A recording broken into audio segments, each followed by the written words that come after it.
theft in the West End. Plus, federal workers continue to strike. We'll bring you an update on the negotiations. Local advocates are criticizing the government's actions on climate change. We'll hear from them tonight. And Halfway to Home, a week-long series launches this week. Conversations highlighting the stories of immigrants in Windsor, Essex. A Windsor couple got a rude surprise when they returned home from a vacation earlier this month. They found someone had ransacked the air conditioner unit on the back of a house they were renovating. But as Del Molnar reports, the thieves also added insult to injury with some notes they left behind. This here is where all the wires were cut. Ryan Rawlings and Caitlin McLean had just installed a central air conditioning unit in December on a home they're renovating in the West End. Now, this is all that's left. Yeah, they gutted it. The couple says the unit cost $4,000. Insurance will replace it, but they'll have to cover the $1,000 deductible. Just unfortunate that this had to happen. I mean, and it was brand new. Never even turned it on. It was, it was meant to be turned on this summer once we were, eventually finished. Being, a young couple, we have to. Our options are limited. But this wasn't the only air conditioner stolen. One was stolen from a vacant house behind them, and thieves apparently left some disturbing notes on the garage of that property.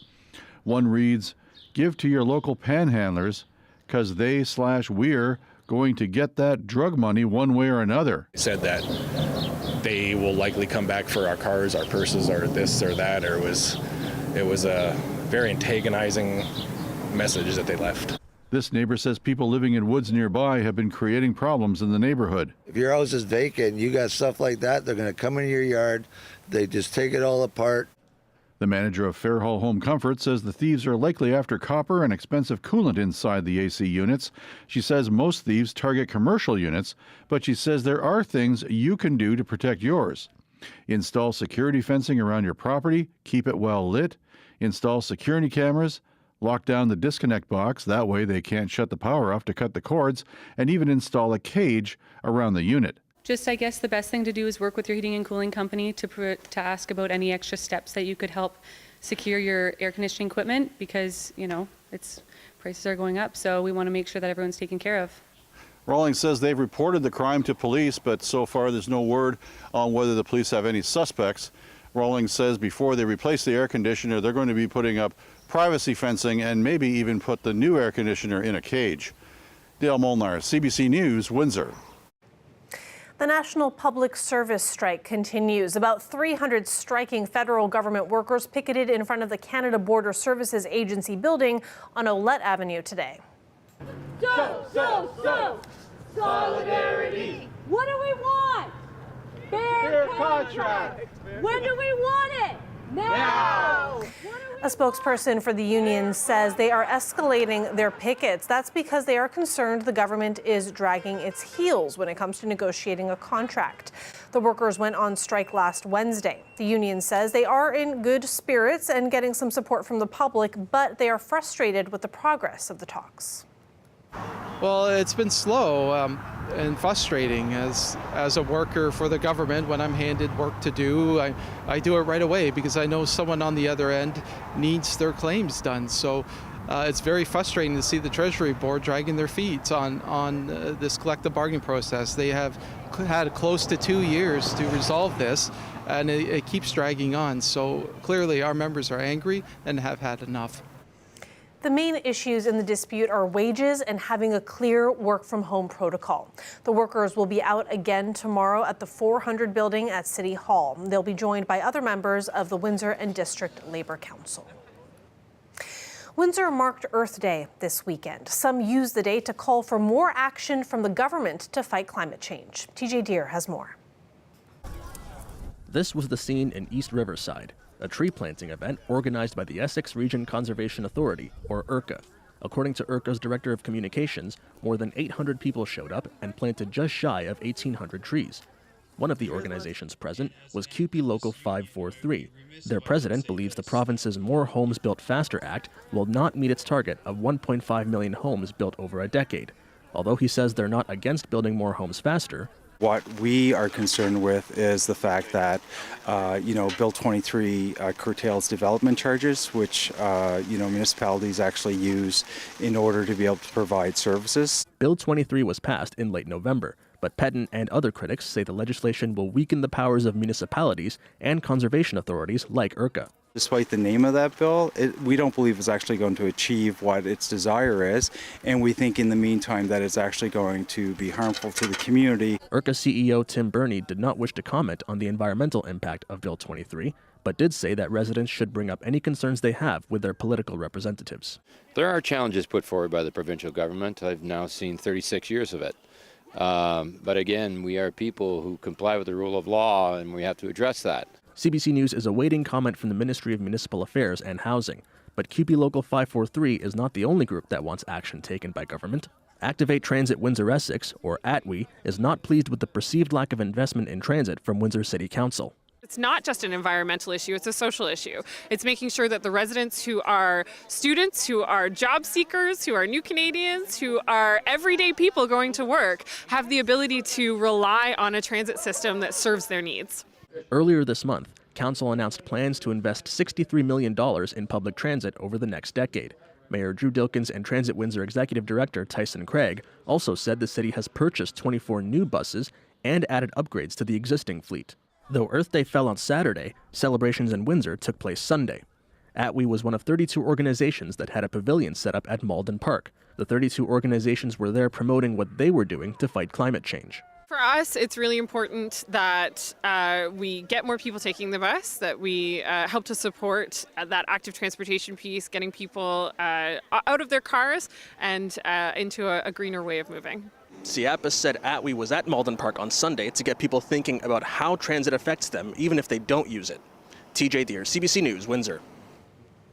And we just heard back from the province, a spokesperson telling us, quote, conservation authorities comment on development proposals to reduce the potential risks from natural hazards like flooding and erosion. They went on to say that is their core mandate and it will remain their core mandate. A Toronto family says they're lucky their one-year-old is alive tonight. According to the parents, the boy choked on some cereal and at one point stopped breathing for 3 minutes. Desperate for help, they called 911 but couldn't get through right away. Now they want answers as to why they were left to handle the situation on their own. Talia Ricci has their story. When this family's one-year-old started choking on a Cheerio and nothing was helping, panic set in. The baby had gone completely limp. He wasn't breathing at all and was foaming at the mouth and purple, and we knew we were losing him. The family called 911, but they weren't getting through, so they ran onto their driveway screaming for help. At that point, the father attempted the Heimlich maneuver and CPR, and the baby finally started crying. We thought he was gone. Everybody around us thought he was gone.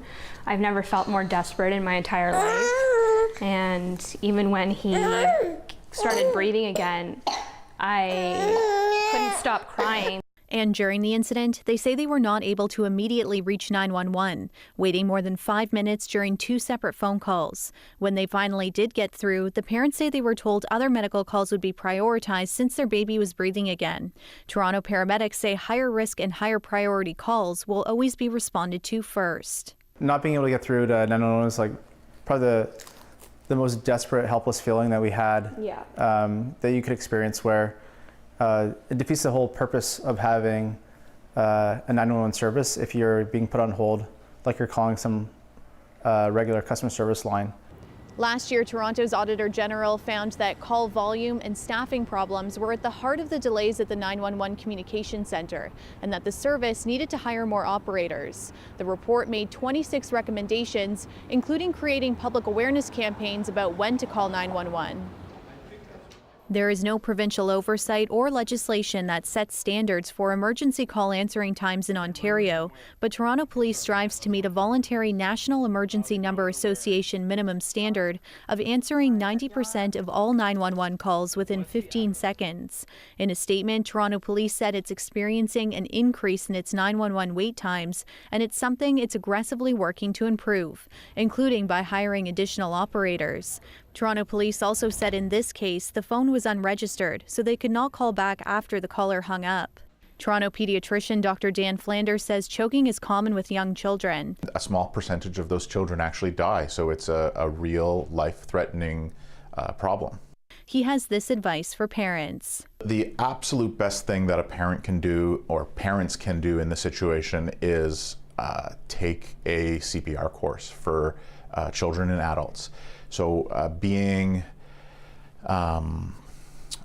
informed and having the skills to perform a life-saving Heimlich maneuver on a choking baby is so valuable. The family hopes sharing their story encourages more people to learn CPR, but they're also calling for change. They don't want any other parent to experience what they did. I feel scared all the time. I feel alone. I feel panicked that it might happen again, and that we might be in a situation where we need help and we can't get it. Talia Ricci, CBC News, Toronto. The province says so far no one has been fined under a new law that fines patients $400 a day if they refuse to be transferred from a hospital to a long-term care home.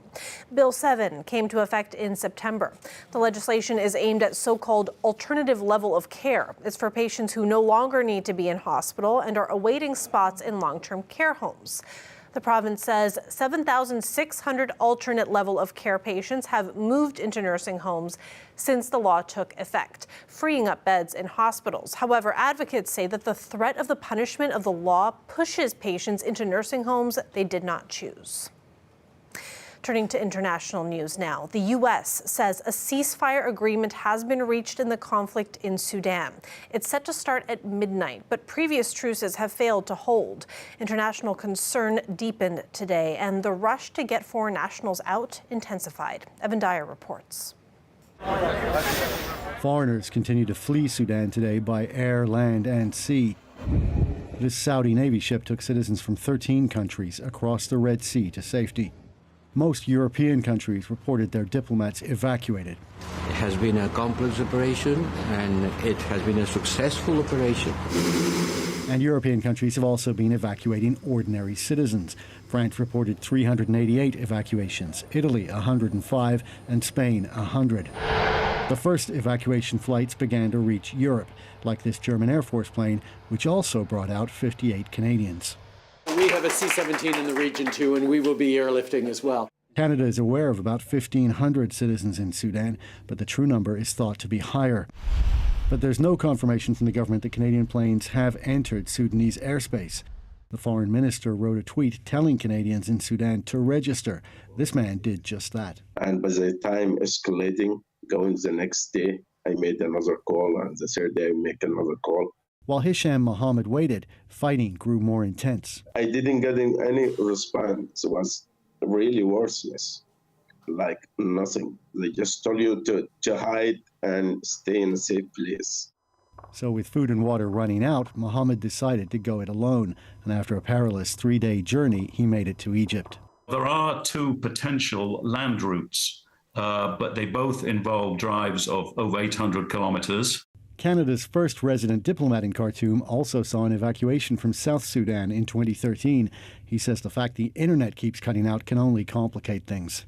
Whether that's a function of the fighting or it's being deliberately taken down is not clear. You really can't get much of an evacuation going if you can't talk to your citizens and give them points of assembly and so on.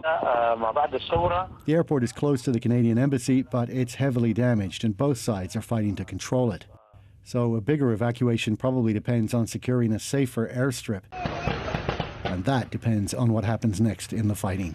Evan Dyer, CBC News, Ottawa. A chilly live look outside there. We've got your weather forecast coming right up.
This morning, we launched a project called Halfway to Home. It's a series of conversations that you'll hear this week on Windsor Morning.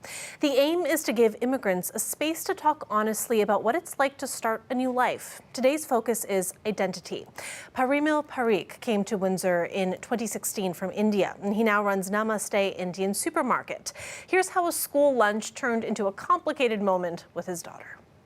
I have a daughter, which is 6-year-old, and she goes to school now. So we give her lunch, right? And usually we try to give our food, our cultural food, right? You know, what we eat back home or what we eat at home.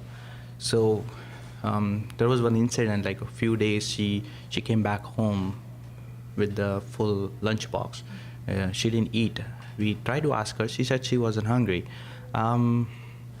We said, okay, but then when it's kept on happening, we tried to ask the teachers, and they said like she's sometimes hiding food and eating. So we thought there is something. We thought like there's something. So we tried to talk to her daughter, and she said like she's feeling ashamed with the food. I said like, and we were so shocked about it. We thought like she loves the food because she eats the same food at home very generously. And she said, oh, this is what you're cooking. I'm gonna eat all of them. And at school she's not eating. So we tried to talk her down, what's going on. She said like when she opened the lunchbox, there's a smell, and she's feeling embarrassed with this. And there's a texture of the food, there's color of the food. When her friends come and ask her, like she doesn't know how to explain to them. So that's when, as a parent, we also feel like, wow, we are not ready for this change. I mean, this is a new challenge, new thing. We thought like, oh, we as an immigrant, we came, we faced a lot of challenge, and now we are settled in Canada, our challenges are done. And then this thing, no, it's not done. I mean, it's ongoing, and now we have to face another challenge.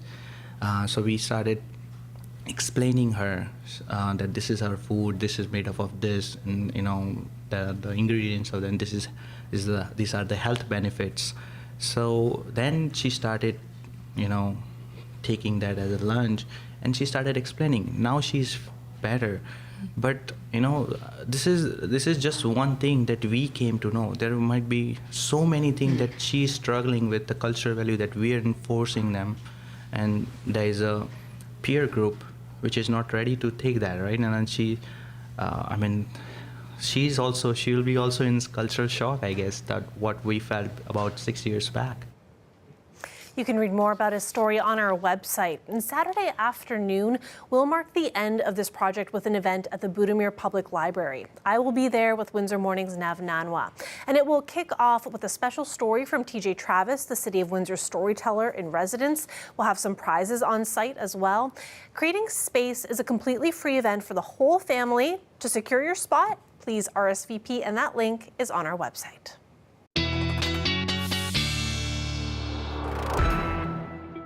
Dalia Ashry is with us now for a look at local weather. Dalia, so nice to see you again. And I hate to say it, but it looks like it's going to get a little frosty.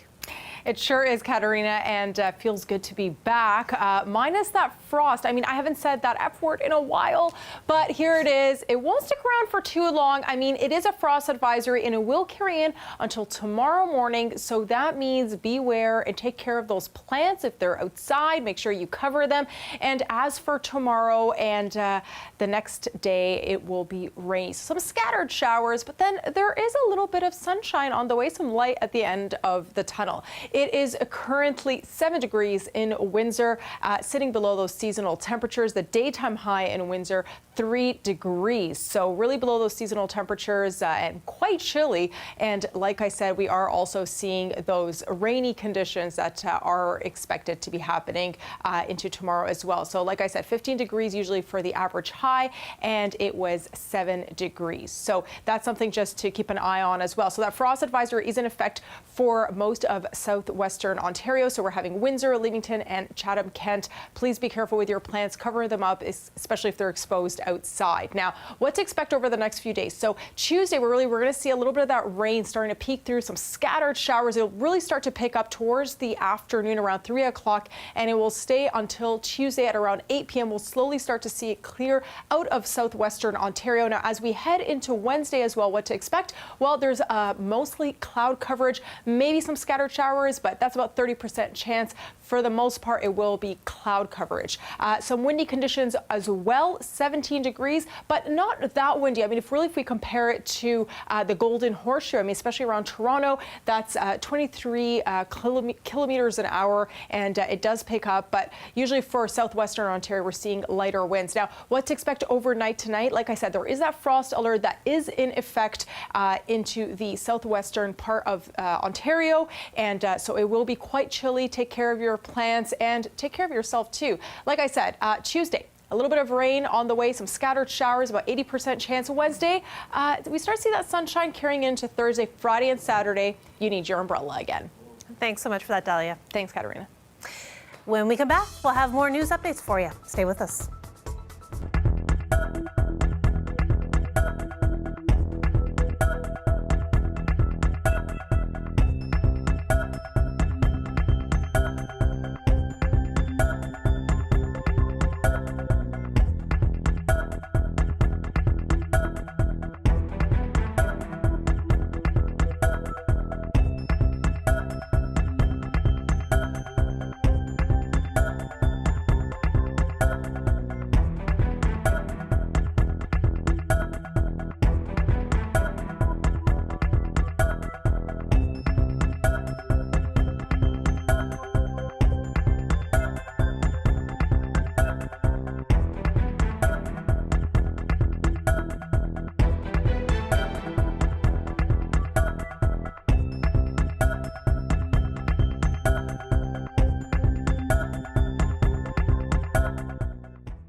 How long have you lived in your current home? 5, 10, maybe 30 years? How about 92 years?